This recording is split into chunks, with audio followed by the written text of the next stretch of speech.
Hi, boys and girls. I've missed you and I've been praying a lot for you. I hope everything's gone good with you at your house.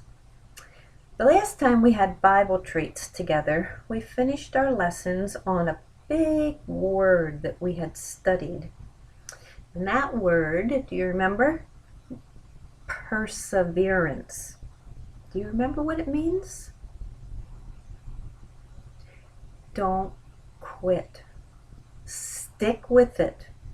Keep trying until you get it. Whatever that thing is, you have to do. Remember Noah and all the ways he had to persevere? He had to persevere for 120 years to build that big ark.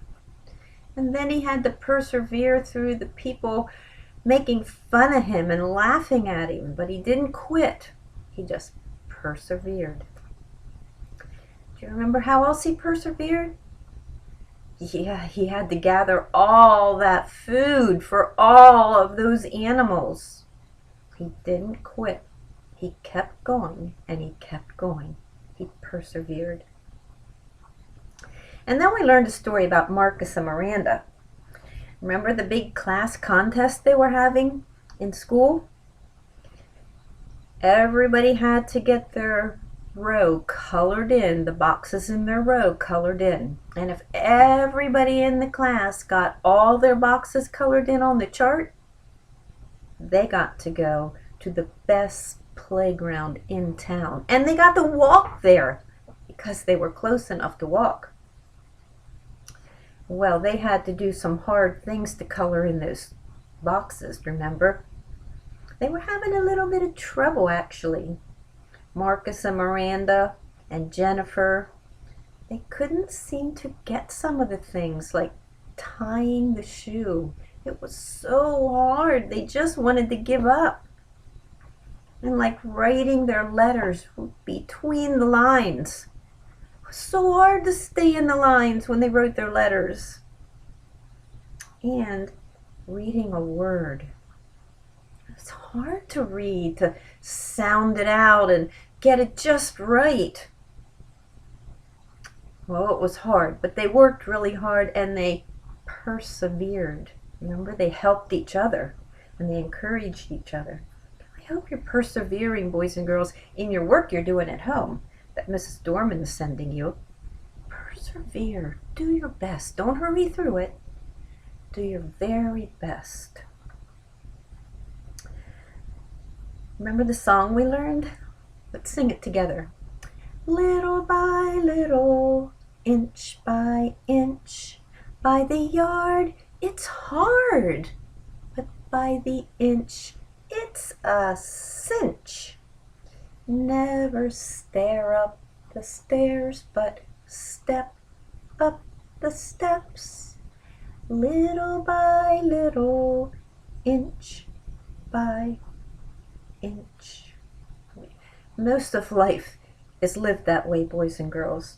And as we grow in Jesus and we grow in Bible character traits, we're going to learn that little by little is something we do very often, and we persevere as we learn.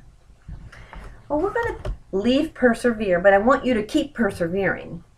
But we're going to start a new subject.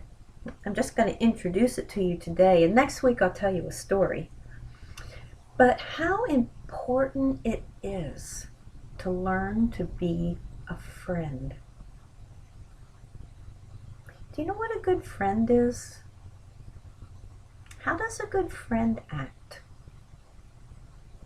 Talk about that with your mom or your dad, maybe a brother or sister this week. What does it mean to be a good friend? What does the Bible say it means to be a good friend?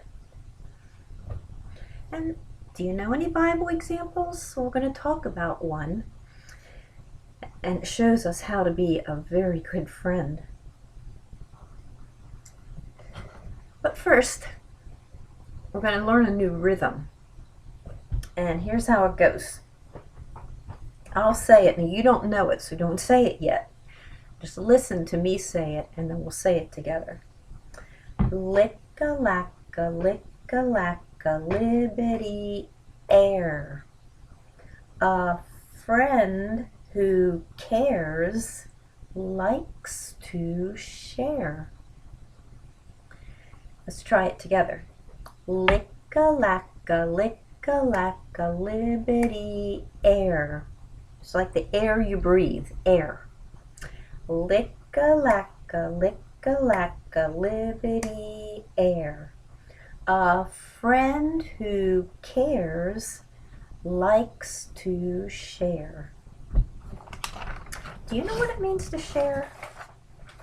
That's something else you could talk about with mommy and daddy or brother and sister this week. I'll tell you a little bit of what I think. Sharing actually is the opposite of selfish. Sharing means I don't always demand my own way, pouting or crying or arguing or quitting when I don't get my way. That's not sharing. That's called selfish. So we don't want to do those kind of things, but I know they happen. I've seen them happen on the playground, and I'm sure they've happened at your house. So this week, I want you to think about the kind of friend you are. Are you one who likes to give up your own way and do what your friend wants? Or are you one who says, I quit. You don't want to do it my way. What kind of friend are you? In another way, it's like letting someone else be special too. Everybody wants to be special, but we can't demand to be special all the time. We have to let other people be special. It's kind of like a give and a take. So next week I'm going to tell you a story about our friends Marcus and Miranda. And it's a pretty exciting story, and they had to learn what did it mean to be a good friend and to share. So I'll see you next week, boys and girls. I love you, and have a wonderful day.